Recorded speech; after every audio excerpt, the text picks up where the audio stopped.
Oh, please understand. Say who you can say.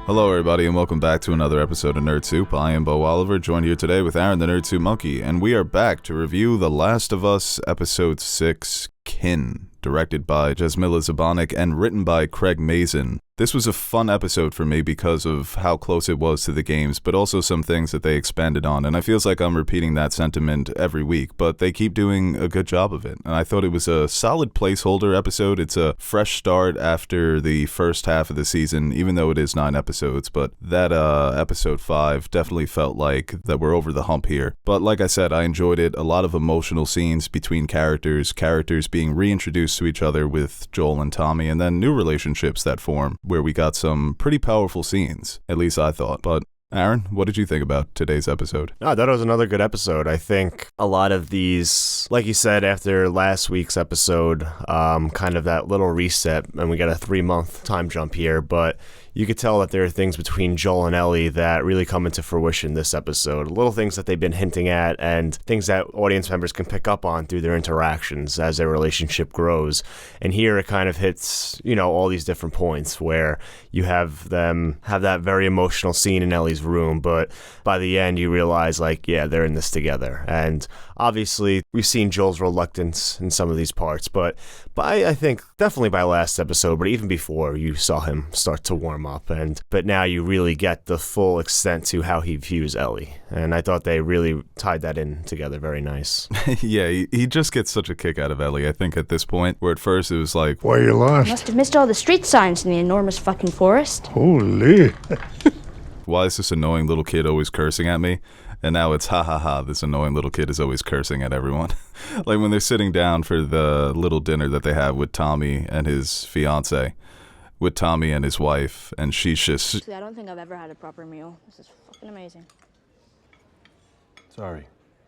Cursing up a storm, and he's like, hey, mind your manners. But I really enjoyed that opening scene with the couple that was living out there on their own. Their back and forths were really funny. Joel says, point on the map, hope it's the same place as your wife. And he goes, you're not lying to them. Are you lying to me? Yeah. She's like, nope.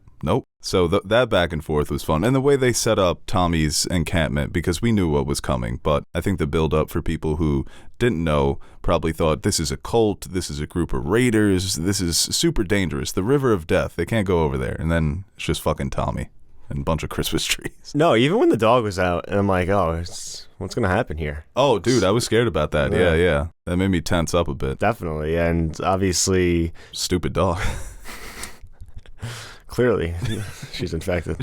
Well, she's not. Twice. Technically, she's not infected. No, technically not, yeah. Well, I wonder if the dog is just a genius. Smarter than the machine. Where he was able to rationale in his mind. Yeah. Empathetic dog. Maybe I could learn something from him. I think we all can learn something from dogs.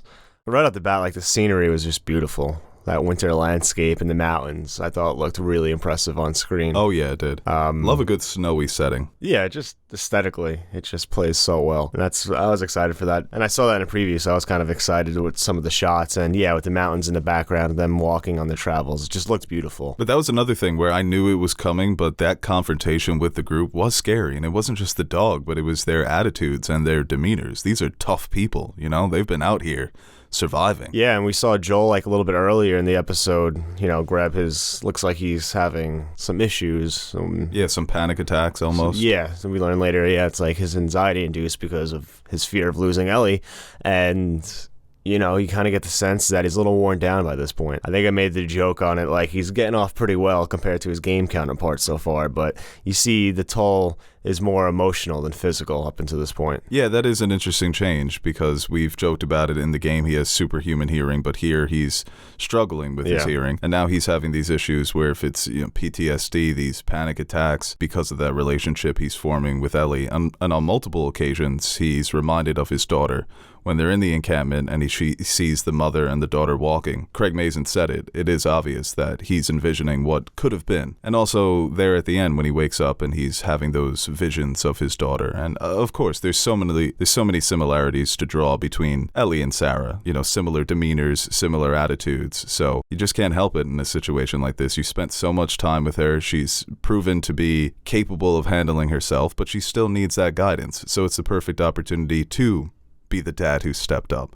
Like even in the beginning there, which she takes the watch because he falls asleep. It's going both ways now. It's not only Joel protecting Ellie, but Ellie's protecting Joel. And like I mentioned, she's capable of it. Maybe she shouldn't be, being that young. Wonder if that's going to come back to bite her, but she looked confident holding that rifle. She was ready. Yeah. And she's picking up on the things that he's teaching. So it's a relationship that they've done a real good job developing, and I thought the success of the show would come down to that. Do you really feel like this is a genuine relationship? I've been convinced for the most part, and I think this episode worked to really solidify it because of that insight we got into Joel and the issues that he's dealing with. So maybe Pedro Pascal's best performance as the character so far. Could be his best performance, like... Ever? Yeah, I mean, no, he's very talented and been great in a lot of roles, but to see him in this position as a lead, obviously in The Mandalorian, it's a different style of acting, and I think he really fits that character well. More physical in The Mandalorian. Yeah, and he does have his moments too, but here he's able to be a lead and really show just a different... I think this role and everything, the character of Joel and just the setting allows you just to go through so many different emotions and so many different situations where you can really show your talent on multiple fronts. And yeah, he's been great in the role. I think, though, like, my only criticism is, we talked about it last week, Game Joel's Ellie is just... Ellie, you don't need to worry about me. It's untouchable. He had a good Tommy, though, when he was running to Tommy. And that was like an emotional moment, too. Even though we really didn't spend so much time with Tommy in the first episode, you know, Joel's whole purpose of going out here was to protect his brother, and to see him reunite and see that he's not only alive but like in this perfect little community at this point, it was nice to see. Yeah, he definitely brought it there. I'm trying to remember, there was one Ellie he said in this episode, I think when Ellie, she got infected, but she didn't get sick. I can't remember what it was, but I was like, okay, that's a Troy Baker Ellie. And at the end of the day, Troy Baker really is one of the best voice actors ever. Yeah. The dude is so dynamic. He can do perfect Southern accent, and then he can be Mark Hamill's Joker. So, but no, the emotional turmoil of this character was all over this episode. Even when he embraces Tommy, it's supposed to be a nice moment where they're reuniting, the only family he has left. But he seems more scared than ever, just all over his face. You know, having him there in your arms, it's just another reminder, if you ever lose him, that he was this close and you still couldn't protect him. So that's really overwhelming, this character, is this idea that not only does he have to protect everybody in his life, but he's not able to even do it to the best of his abilities.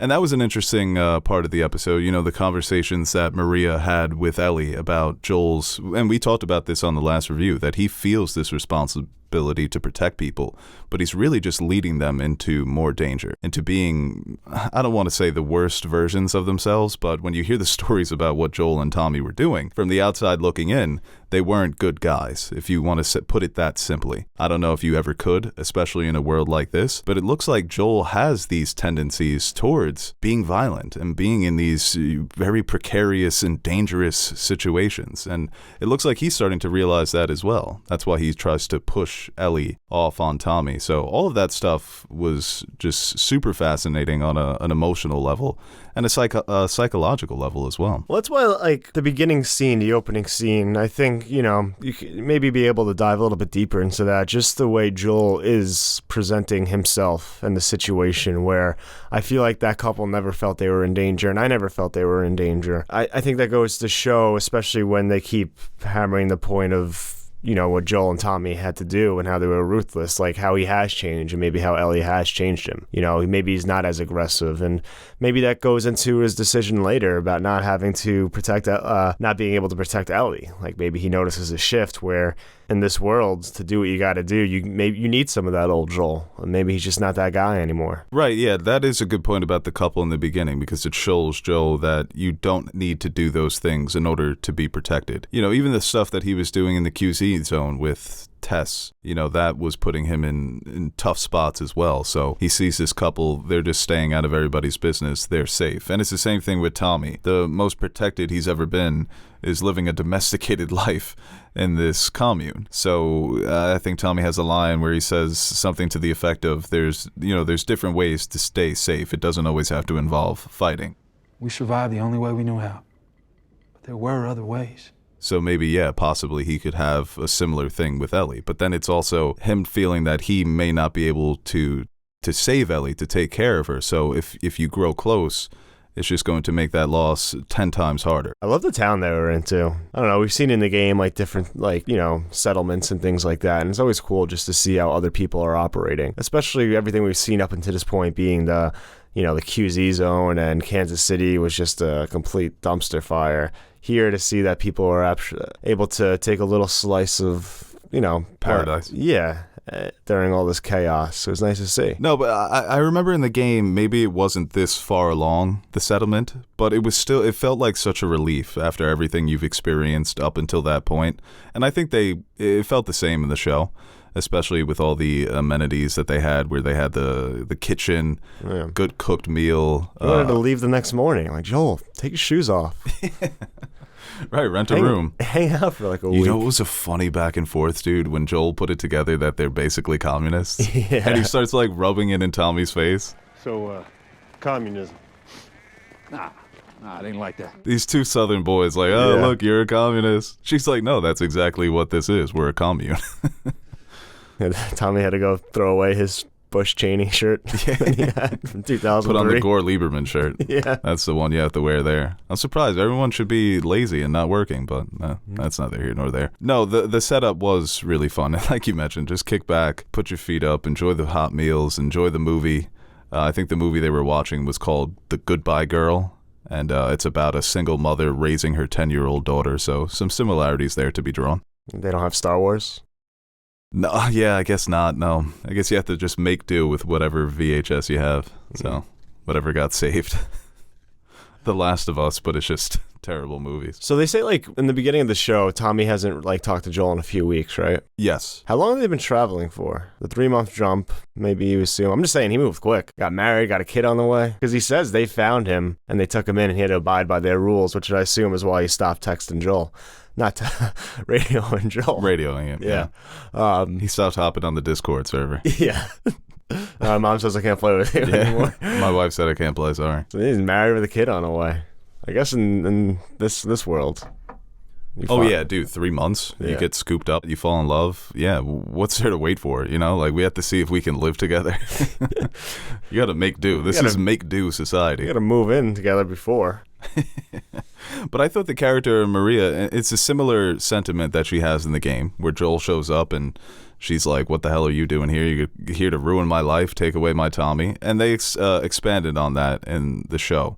And I thought it was well written, especially that scene between her and Ellie when she's talking about Joel's past. And I think for Ellie, it was eye-opening. Not only that, but learning about what Joel has lost. So with Joel hiding that from Ellie, it is a roadblock in their relationship, because if he was more open with that, it definitely changes Ellie's perspective on the character and maybe her attitudes towards Joel, because there's been a lot of, from Ellie's side, and this is expected because she's a kid, of why aren't you just being more friendly with me? Why won't you just be my buddy? And also for Ellie, why don't you trust me to take care of myself? At times, she probably feels that Joel is babying her, but if he were to tell her about the loss that he experienced, it creates a clearer understanding of her being able to know that it's not that Joel doesn't trust me or thinks I'm incompetent, but he cares about me, he wants to protect me, and he's experienced this type of loss before. So maybe it changes Ellie's attitude toward Joel, where she is more understanding and more willing to listen because of that loss he's experienced, and she doesn't want to have him go through that again. So it is so tough for characters in this situation to have those sort of conversations and to have that understanding, and we see the way it blows up between Joel and Ellie. But the scene between Maria and Ellie, to me, was so important. And it was also fascinating to hear her talk about her own loss, losing a child. But she, for Ellie in this moment, she is the living, breathing example of how to move forward. That it is possible to experience something so traumatic and move on with your life. Obviously, it's easier to say than actually do, but here Maria is actually doing it. And also the other things that she has to do in order to protect what she cares about, putting on that hardened mask, scaring people off, sprinkling around dead bodies on display. And the line that she says, just because you have a bad reputation doesn't necessarily mean you're a bad person. So it's interesting not only for her character, but for Joel as well. It's almost like she's speaking for both of them. And it's important for Ellie to get that understanding in these moments. And same thing with Tommy. That's why that scene with Tommy and Joel is also so heartbreaking. Yeah, I think that's where it really all comes out there. Everything that they've been hinting at or discussing. I think I need to stop watching the inside of the episodes at the end, because it's not like they spoil anything, but they keep reiterating the points that, you just pick up on your own. And then they confirm it at the end, and you're like, okay, so now I know what to expect. And like, it seems like they keep hammering the point, but in reality, it's just they keep confirming what you're supposed to know, and it kind of ruins it in that aspect. I don't know, but it's like everything that they've said that's happening to Joel, we kind of see in this scene here. Well, that's why I think the first 3 episodes, the inside the episodes, were a bit more valuable, because they were things that were a bit more subtle, almost harder to pick up on. But now I think the show has run into a bit of a problem, because even though I enjoyed the episode, the acting, the writing for the most part, I think the show is telling us where the game just showed us, where certain things would sort of happen and we draw our own conclusions, or questions pop up in our own heads about the morality or the responsibility or the psychological angles of everything that they're dealing with. Like I mentioned, it's the characters telling us. So Joel just lays all of his problems bare for his brother. And you could argue that's the only person he feels comfortable enough doing that with. Even though it was a well-acted scene and a well-written scene, I get your point, where at the end of the episode, they're telling us like, oh, he sees his daughter and he envisions that's what he could have had. It's like, yeah. Oh, right. Similar hair, similar look. Oh, look, in this scene, he actually sees his daughter. Yeah. Wow, okay, yeah. I remember that kid. Good kid. It's like, because certain things you are like, oh, I missed that. And other things are like, yeah, no shit. So, but like a scene where it's very explicit when Joel and Ellie have that argument about loss. And he says, you don't know anything about loss. And she counters with, everyone I've loved has either left me or died. So I do know about loss. That's a scene where it doesn't have to be subtle, because it's an explosive moment that's been building up. These two characters, even though they're forming this relationship, they've been keeping very personal secrets from each other. So when that's all in the light, it can be an explosive confrontation. And that's what it was. And daughter, father type of argument, and then the next morning everything's fine. Buy her an Xbox or whatever it is, Sega, Dreamcast at this point, 64. It's 2003. They definitely have Xbox and PS2. Man, my timelines are all fucked up. What year is this? And then they went off on their way. So, and I like the way that was resolved, right? Just it's been funny if they're like, yeah, we got our own little place. We got a jail. We got a little market here.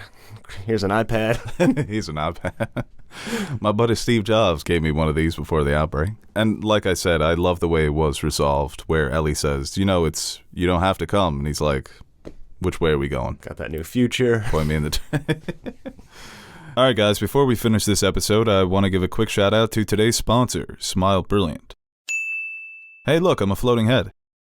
Bad breath can be an annoying problem to deal with, especially when in social settings like out on a date or recording a podcast with your buddies. Only 2% of the population has enough naturally occurring good bacteria to fight off bad breath and maintain a healthy mouth. What people don't realize is that when brushing your teeth or using mouthwash, you're killing both the good and bad bacteria in your mouth. Unfortunately, bad bacteria grows back much faster than good bacteria. So even if you use these products consistently, you may still find yourself with bad breath. But we have a solution. Smile Brilliant's Dental Probiotics, chewable tablets with concentrated amounts of the healthy bacteria your mouth needs, so that you can speak freely without worrying about any dirty looks from your friends or coworkers. Chewed once a day before bed and after brushing your teeth, these tablets populate your mouth with the good bacteria first, before the bad stuff has a chance to grow back. By repeating this process on a daily basis, studies have shown that you can truly increase the population of good bacteria, while subsequently reducing the population of bad bacteria. Studies have also shown that clinical-grade dental probiotics reduce plaque, cavities, gum inflammation, and of course, bad breath. So head on over to smilebrilliant.com and check out their dental probiotics. You can also browse their selection of other products like mouth guards, electric toothbrushes, whitening gel, whitening trays, water flosser,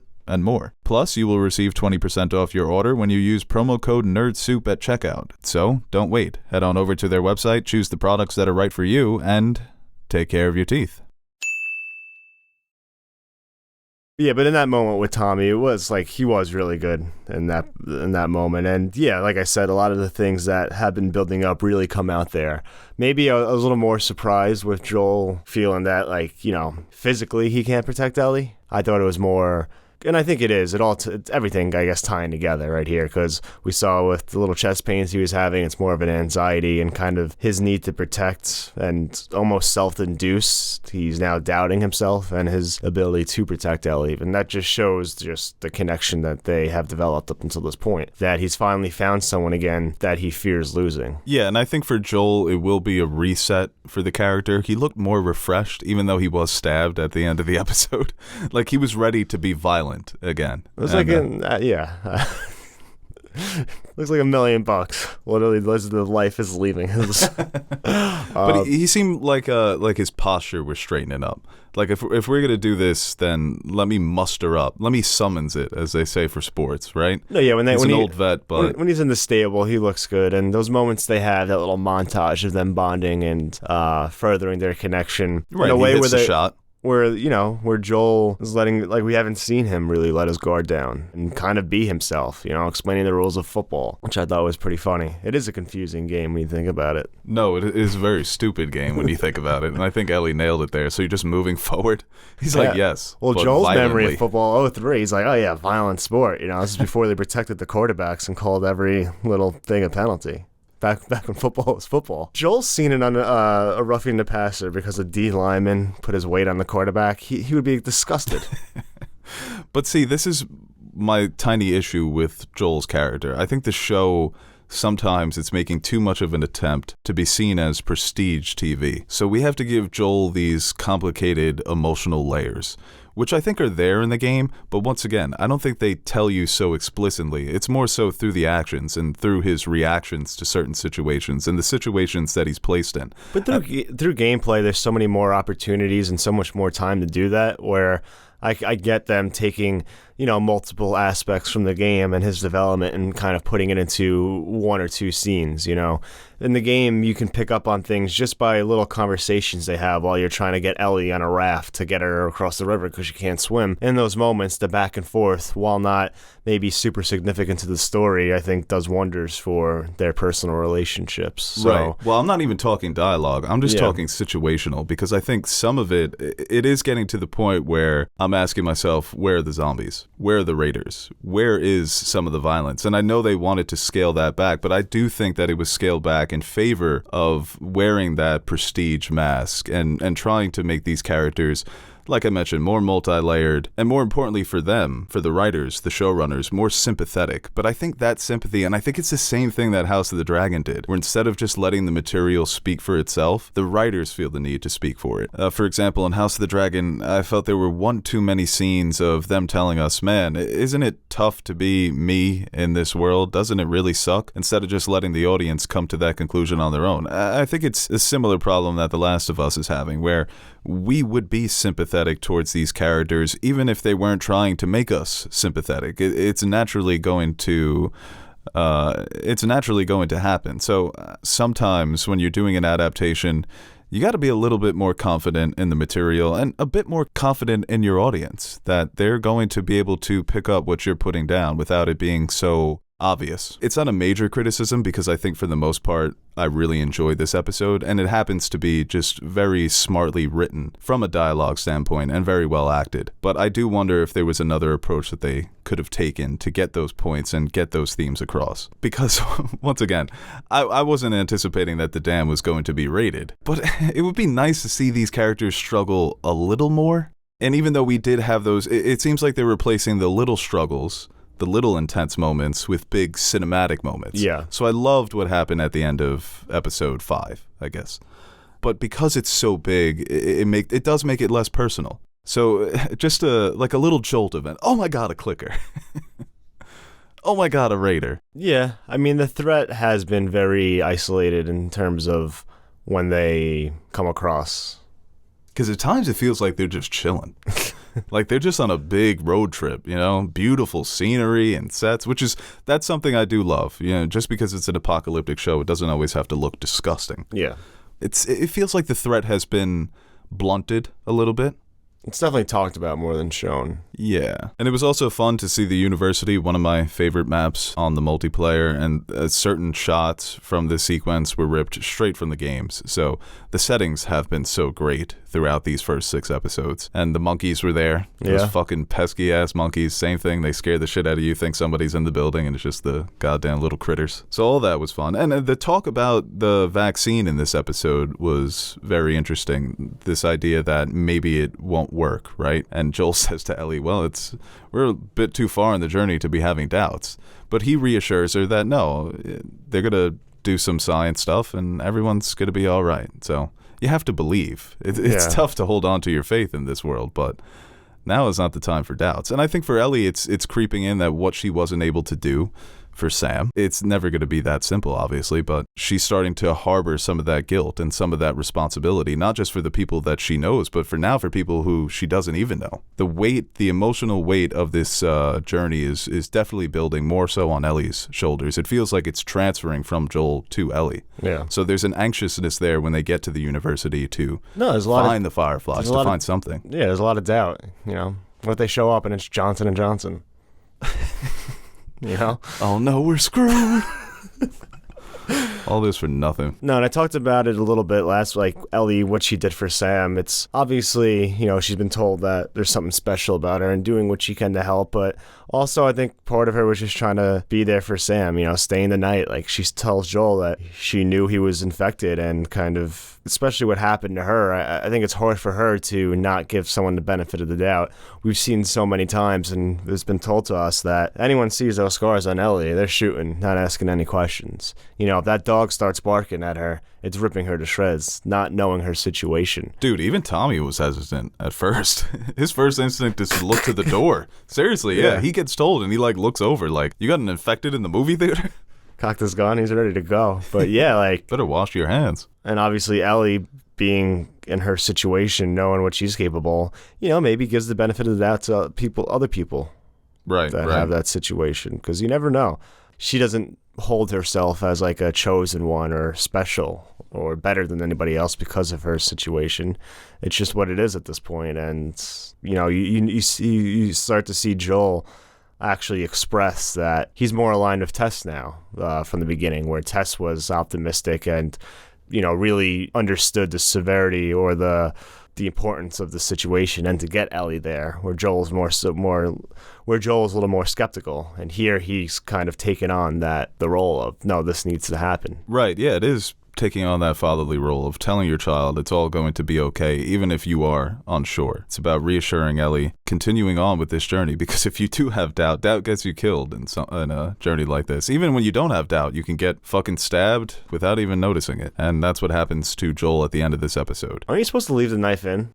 I always hear him pull it out and his blood pours out. It's should have kept it in. Joel doesn't know much. He can never answer any of these science questions. That was actually a funny bit when they walk up on the dam and he's like, don't ask me how it works. It's like, it creates electricity. That's all I know. I thought her joke was funny too. Damn. You're no Will Livingston. Yeah, but who is? But you know what? This is another minor issue I've been having with the show, is the big action moments have been done so well, but the smaller personal ones, aside from episode 2, have been a bit disappointing. And some of the cutscenes from the game, when you encounter raiders or zombies, they're just better directed. They really put you in the shoes of these characters, and I think they've sort of failed to do that on several occasions, and this would be another example of it. I knew Joel was going to be attacked, and maybe this is just a nitpick, but it was more cinematic in that cutscene from the game. Just the way it was shot, the way it was framed, how he actually sustains that injury. It had you panicking, and this just seems to sort of come out of nowhere, where he realizes, oh, I've been stabbed because I got ambushed while I was trying to get on my horse. I really wanted to see it adapted in a more epic way, but maybe you don't always have time for that. Maybe not the sequence itself, but the aftermath of Ellie getting Joel out of there and then having that moment when he's dying on the ground, like Ellie talking to him, the emotion she was pouring out, saying like, I can't survive without you. It was pretty emotional. Yeah, it was. It definitely puts a nice bow on this episode in particular, especially for their relationship. No, I think they did a good job of making me feel like unsure of what's going to happen, and I leave a pretty big cliffhanger at the end. Joel's on the ground, bleeding out, and well, what happens from here? But yeah, I think as I mentioned, even though episode 3, we said that it felt like a little movie, I think this one sort of feels that way too, even though it does have that cliffhanger. But I think the themes really do come full circle, and it's because of that final scene between Joel and Ellie where she is saying, I can't do this without you. So overall, to me, it was another solid episode, and we're gearing up for the end here, man. 3 episodes to go. I imagine maybe the last 2 will be on the longer side, because there is some stuff we have to get to. But I'm excited. Yeah, I agree. I think it's been maybe a few moments here and there, but I think every episode has been very enjoyable. And like we've talked about, just the level that they're able to adapt from the source material, such a great game, and to put forward a great show has been, I'm not surprised because of the people involved, but it's just nice to have it confirmed that, like, yeah, we're getting a great version of the story on screen. And we will be back later in the week for our spoiler discussion. We're going to be talking about episodes 4, 5, and 6, and we will be joined by Teddy for that, so stay tuned for that video going up. And we're also doing our Last of Us giveaway, so all you have to do is follow us on Instagram and Twitter, and you can have a chance to win a copy of The Last of Us Part 1 on PS5. And if you don't have PS5, we're sorry. We'll send you Ratchet and Clank. How about that? Nice good Ratchet and Clank. All right, guys, we'll see you next week. Wow, that was probably our best review yet. Hey guys, Aaron the Nerd Soup Monkey here with a brief shameless plug before we end the video.